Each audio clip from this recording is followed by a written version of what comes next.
Hello, I'm Julia, and this is my co-anchor Haley, coming to you live from Sharkbait News. Hoo ha ha!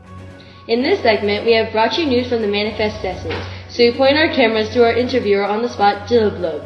Take it away, Jillablub. Thank you, Haley. Here right now I have John O'Sullivan, the guy who stated in a magazine article that it is time for opposition to the annexation of Texas to cease. Texas is now ours. Let there be reception into the family. Be frank, kindly, and cheerful. Other nations have undertaken hostile interference against us, hampering our power, limiting our greatness, and checking the fulfillment of our manifest destiny to overspread the continent allotted by Providence, God, for the free development of our yearly multiplying millions. Hello, O'Sullivan. Now, what made you speak out to President James K. Polk? Well, I believe that the Manifest Destiny was the moral ideal, a higher law, that has superseded other considerations.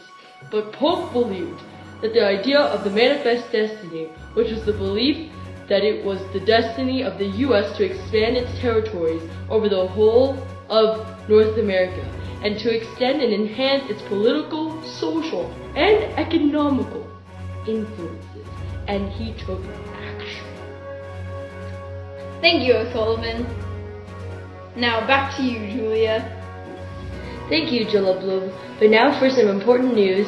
We have President Andrew Jackson here to talk about the Indian Removal Act.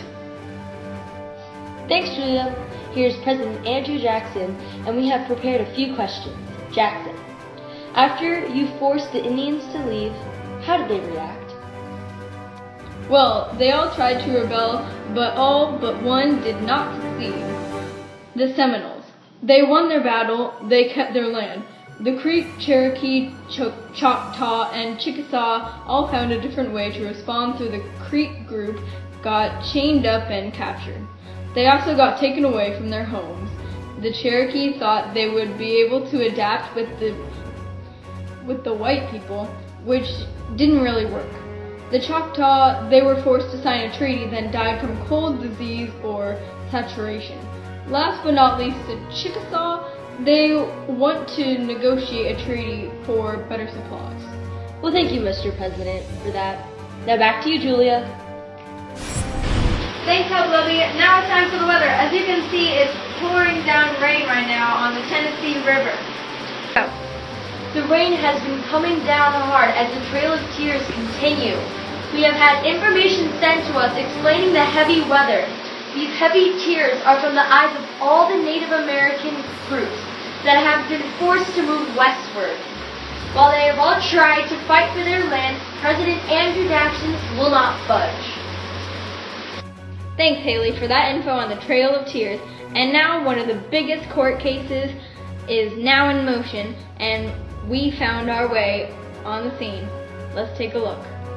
Missionary Sam Worcester and family, wife, plus 5 other missionaries, refused to move from land labeled Indian Territory, and group refused to apply government license, which allowed them to reside on lands. Because of the refusal, Army entered Native American lands and arrested Worcester and the other 6.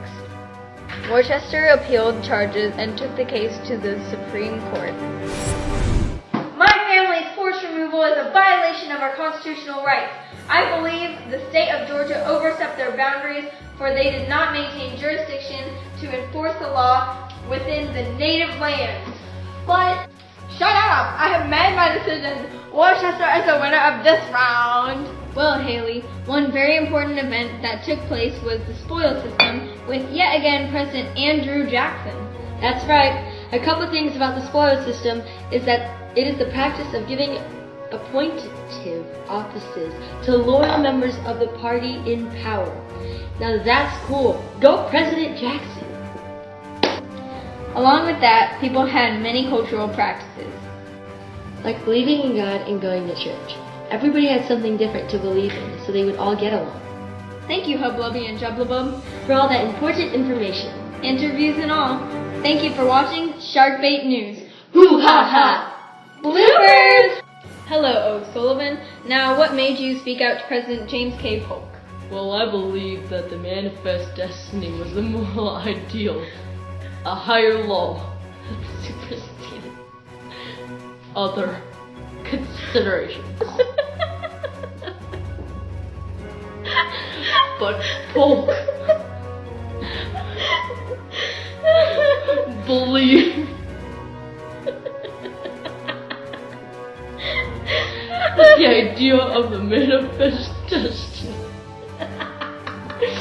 which is the belief that there was no destiny